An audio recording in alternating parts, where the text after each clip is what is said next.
जय Hind dear friend, नमस्कार।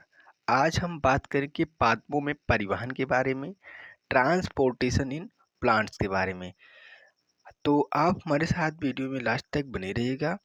Plants में जो परिवहन होता है वो आपको कंप्लीट समझ में आ जाएगा।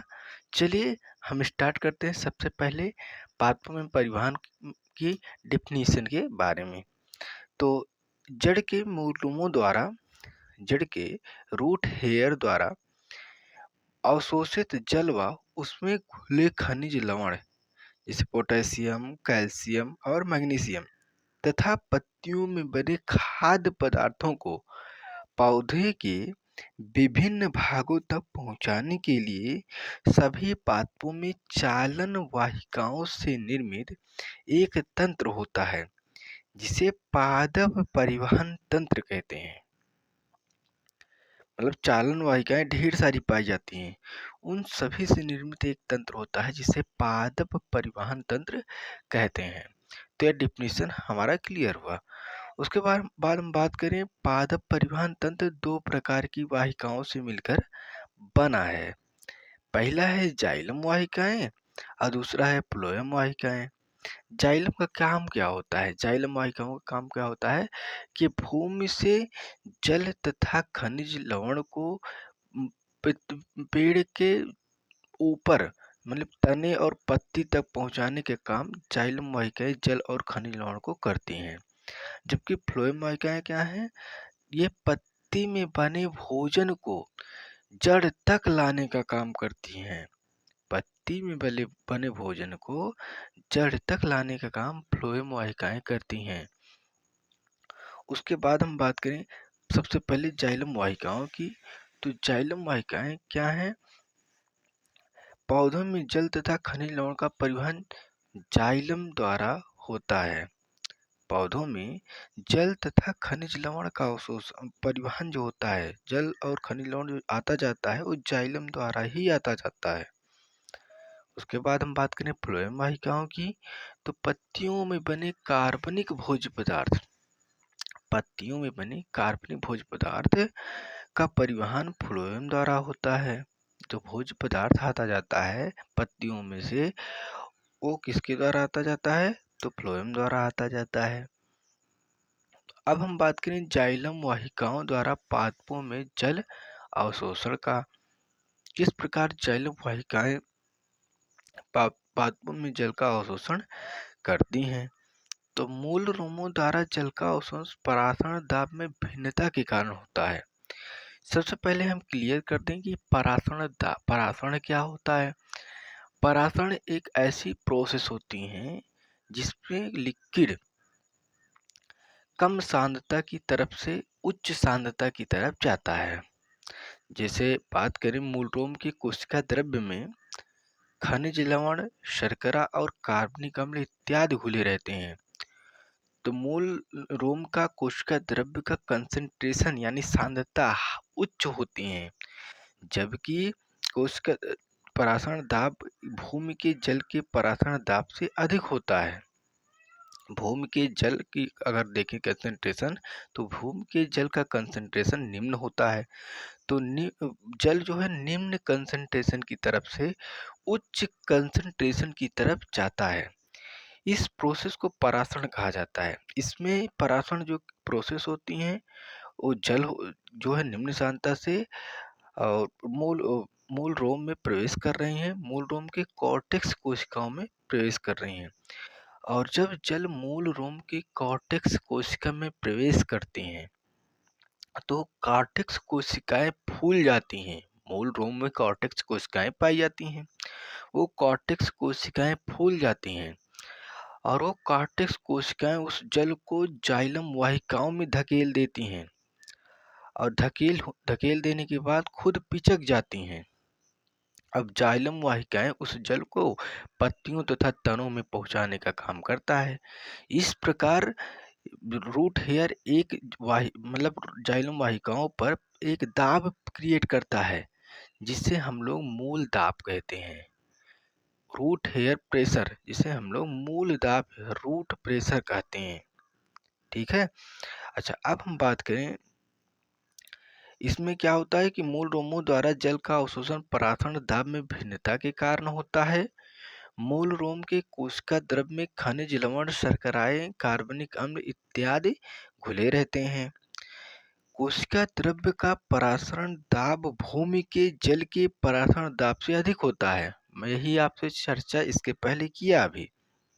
अतः जल कोशिका द्रव्य के उच्च परासरण दाब के कारण अर्ध पारगम्य प्लाज्मा झिल्ली सेमी परमिएबल प्लाज्मा मेम्ब्रेन में से होकर मूल रोम में प्रवेश करती हैं। ठीक है। अच्छा, अब हम आगे ये जो आपका एक पेड़ है, पेड़ का ये तना है, तने में ये जो जड़ निकल रही, ये पहली एक जड़ गई है जिसे प्राइमरी रूट बोलते हैं, वहां जड़ में से जड़ निकली इसे सेकेंडरी रूट बोलते हैं, उसमें से भी जड़ अगर निकलती है तो इसे टर्सरी रूट बोलते हैं। अच्छा, जो ये हेयर लाइक स्ट्रक्चर आपको दिख रहा है, हेयर लाइक स्ट्रक्चर, इसे मूल रोम कहते हैं। जड़ों में यही जो हेयर लाइक स्ट्रक्चर होता है, यही भूमि से खनिज लवण तथा जल का अवशोषण करता है, और यही मूल रोम जो है ये अवशोषण करने के बाद तने से होते हुए पत्तियों में मूल रोम के माध्यम से जल जाता है। मूल रोम में कार्टेक्स कोशिकाएं पाई जाती हैं। कार्टेक्स की कोशिकाएं जो है कोशिकाओं में जाकर जल भर जाता है। कॉर्टेक्स कोशिकाएं फूल जाती हैं। वो कॉर्टेक्स कोशिकाएं जाइलम वाहिकाओं में जल भेजती हैं। जाइलम वाहिकाओं का काम होता है कि जल को ले जाना, खनिज लवण को ले जाना, पत्तियों तक ले जाने का काम करता है। कौन? जाइलम वाहिकाएं। किसको?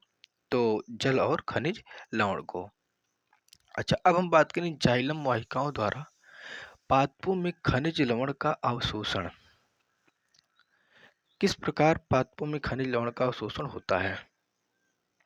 तो खनिज लवण का अवशोषण भी मूल रोमों द्वारा होता है।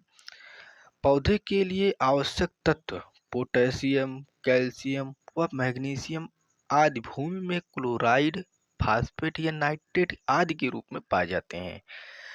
पौधे इन खनिज लवण का अवशोषण आयनों के रूप में करते हैं।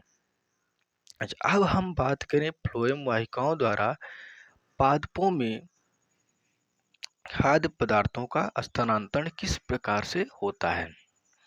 तो पादप शरीर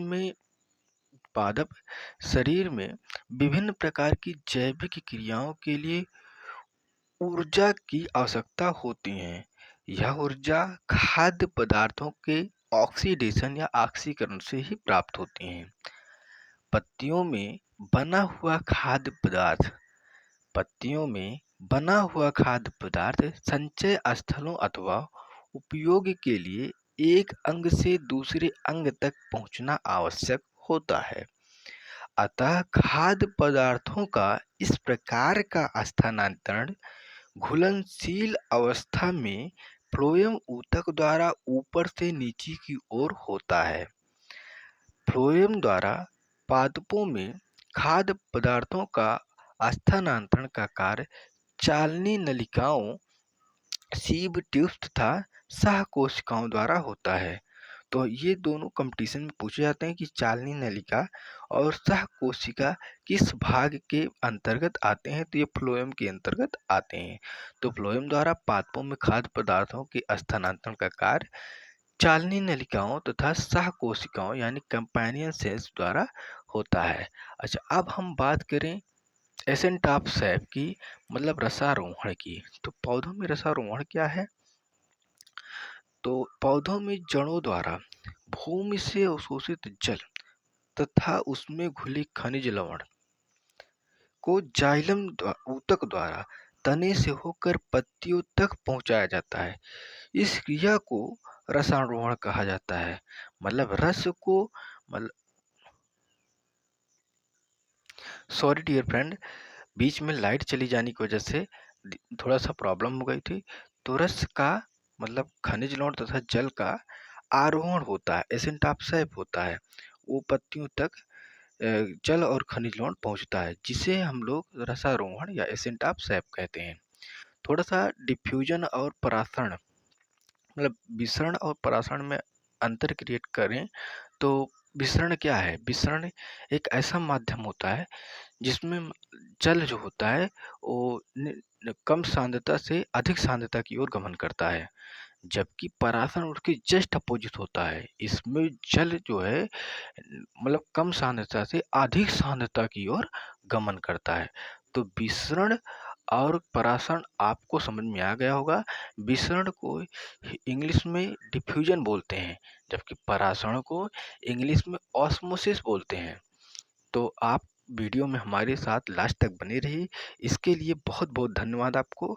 यार आप लोग पढ़ने के बाद लाइक शेयर सब्सक्राइब भी कर दिया करो। धन्यवाद।